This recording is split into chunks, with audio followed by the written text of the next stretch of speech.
Hey, what's up? I'm Adam with Aerial Motion Photography, and in this video, I'm going to be showing you guys how to use the Freewell anamorphic lens, and I have this really cool kit that they sent me. It comes with the anamorphic, the wide angle, and then 5 ND filters. What's really cool about these ND filters is they actually clip on the lens like that, and you're able to have one lens, but then clip on different strength filters, and you can get that cinematic style. So if you're new to cameras and like drones and photography and want to know what this is, so it's an ND filter. It's the letters N and D. It stands for neutral density, and it's super cliche to say it, but it's like sunglasses for your drone. This kit comes with 5 of them, and they're each different strength. So it has the ND 16, 32, 64, 128, and ND 256. That's pretty extreme. That's for like, must be super bright or maybe like a long exposure day. But definitely the 16 and the 32 is probably what I use the most. My favorite lens of this kit is definitely the anamorphic lens. And you can see it's got this cool little blue tint to it. What an anamorphic lens can do is it stretches out the footage and you're able to get a wider field of view in your shots, and it's more of like a cinematic look. You might have seen it like in older films or like cinematic videos. So it's the kind where there's the black bars on top and it's that nice wide stretched out view. This anamorphic lens, it has a de-squeeze factor of 1.19, and I'll get to that a little bit later, but that's something you're gonna have to remember. So when you're editing the footage, you can get the footage looking wide like it's supposed to. It's called de-squeezing, because if you don't stretch it out in your editing software, it looks like everything's like really like crunched together. So that's the second part of this video, is how to de-squeeze your footage. Okay, so let's put the anamorphic lens on the Mini 3 drone. The first thing you have to do is to take off the stock ring, and you do that by holding the camera. I like to hold it with one finger on the bottom, one finger on top, because these are pretty squirmy since they can do the vertical and horizontal.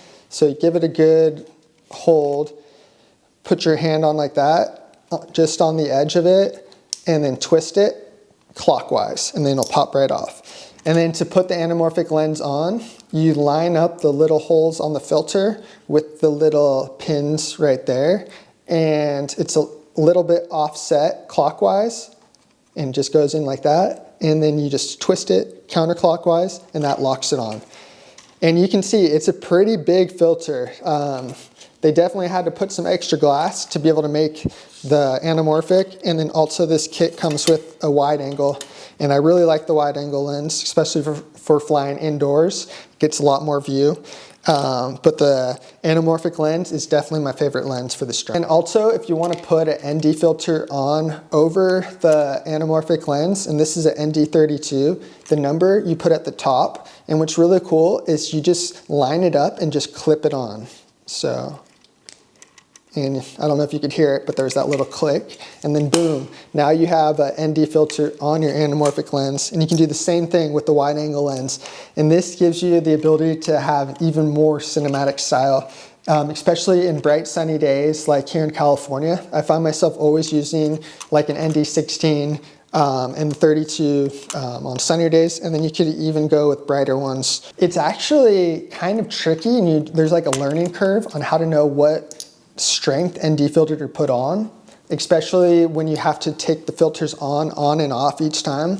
And if you want to be nice to your gimbal, you want to turn the drone off so that when you're like manhandling it, it's not fighting against it. But with these cool clip-on ones, you can keep it on and then just kind of like tap it on the front without pushing in all the way, and then you can see what the settings are like, and then you can choose which one to use. Okay, so here we are with the Freewell anamorphic lens on the Mini 3 Pro, and I have the ND64 on there. So super bright day, put on the ND64 to bring down the shutter speed to get that smooth motion blur, and you can just see how beautiful this footage is in what stands out the most, I bet, is those black bars, one at the top and one at the bottom. And that's what an anamorphic lens lets you to be able to do. But you're gonna have to do one thing, you're gonna have to de-squeeze the footage. So I'm gonna be showing you that in part 2. It's very easy to do. It's just so cool that such a small drone, the Mini 3 Pro, the footage, the colors, this lens is very high quality, the image is sharp, and I just love just the creativity this lens gives you, and it's just beautiful. So let's start part 2, and I'm going to show you guys how to de-squeeze this footage. All right, so part 2 is how to edit this footage and how to de-squeeze the footage. And you'll see why you need to de-squeeze it, because with the anamorphic lens, everything's going to look more like squished together, so you're going to have to de-squeeze it so you get that wide shot and that things look like they're the right shape. And I'm going to show you how to actually de-squeeze the footage for this lens. So it's a 1.19 squeeze factor, kind of like standard is 1.33, and Premiere Pro has a default like preset for that. But since this is a 1.19, you're going to have to do it yourself, but it's really, really easy, so don't worry about that. Something that's kind of cool. So I was listening why Freewell did the 1.19 instead of the 1.33. And they said that with the 1.33 for like this camera, it was gonna make the footage quality not look as good. So they wanted to do it as like wide as possible, but still have high quality. So I thought that was pretty cool. And it makes having to do like a tiny extra step worth it. So the first thing you're gonna do is open it up in your editing software. I use Premiere Pro. So I'm gonna open up Premiere Pro. And I'm just gonna let you guys see how this works. So I'm gonna go to new project, and we're gonna call this YouTube Anamorphic Tutorial. And say create. So the first thing you need to do is to import your footage. So here's my SD card right here. I use the SanDisk Micro Extreme SD card. And here it is, anamorphic footage.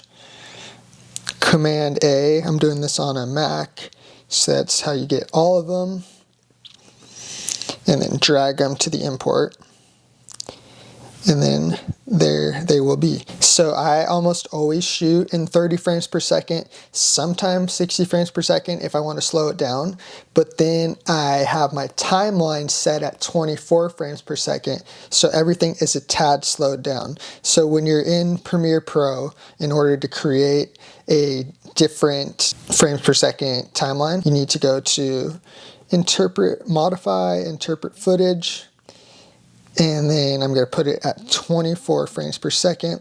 And that's also because when I film the video where you see me talking, I do that in 24 frames per second. So you do that, and then drag the footage onto your timeline. So here is the footage. I like to just drag all my footage onto the timeline just so I can see it big right in front of me. So there's the footage. So I did shoot mostly in the regular color profile, but then I also did do some decinelike. So with the decinelike, that's a flatter profile. So you'll have to do some color correcting or add some kind of LUT or something to it. So why do you need to de-squeeze? Okay, that's the question. When you're filming things from far away, like you usually do for drones, sometimes it's hard to see the distortion that an anamorphic lens has. You can see it actually more when you're close up to things, especially things with like round objects.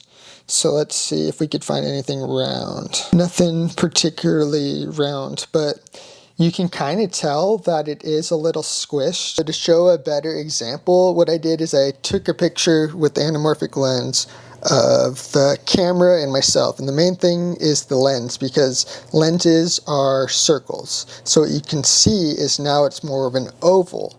This is why you have to de-squeeze things. So I'm going to de-squeeze it to the amount it's supposed to be, and then boom, that's a perfect circle. So that is why you need to de-squeeze it. Okay, so the de-squeeze for this Freewell anamorphic lens is 1.18. So you take 1, because it's 1 pixel, divided by 1.18 equals, and then it equals 0.84, so it's 84%. And that's what you're going to need to do to take this 84, and you're going to have to put it over here so you can get that stretched out the way it should be. Okay. Another way to know what proportions to use is just to watch Freewell's video, and they actually tell you to use 84. Okay, so now we know what the D-squeeze factor is. We're going to go to scale, so that's the size of things. And you see where it says uniform scale, that's checked. Usually you want it checked because you're using 1 pixel by 1 pixel, square pixels. But for this, you're going to uncheck it, and then this gives you a new options. So scale height 100, scale width 100. So it's the height that we're going to be adjusting, and that's because the way that the footage is squished. And we're going to change the height. So we're going to change that to the 84 number that we came up with, and then that's going to de-squeeze it. So you get those black bars, and then also you'll notice that the footage looks natural, like it doesn't look too squished, because what we did was de-squeeze it. And you can play around with this just to see kind of what it would do. But the 84 looks about right. I'm always super impressed with just these minis, and then the quality of this Freewell lens, because you're putting a lot of glass in front of the lens, and then also with the ND filter over that. It's just really impressive how the quality stays so crisp and sharp. And that's that. De-squeezing is not very hard. If you guys have any questions, leave them down in the comments. I'll try to help you. Basically, just divide the number over the squeeze factor, and that's how you get the percentages, and then just enter it just like that. If you guys found this video entertaining or educational, give it a big thumbs up. Thank you, that means a lot to me. Subscribe down below if you want to see more videos like these, and then check those notifications so you'll be notified when I upload my newest videos. As always, my name's Adam. Fly safe, take care, peace.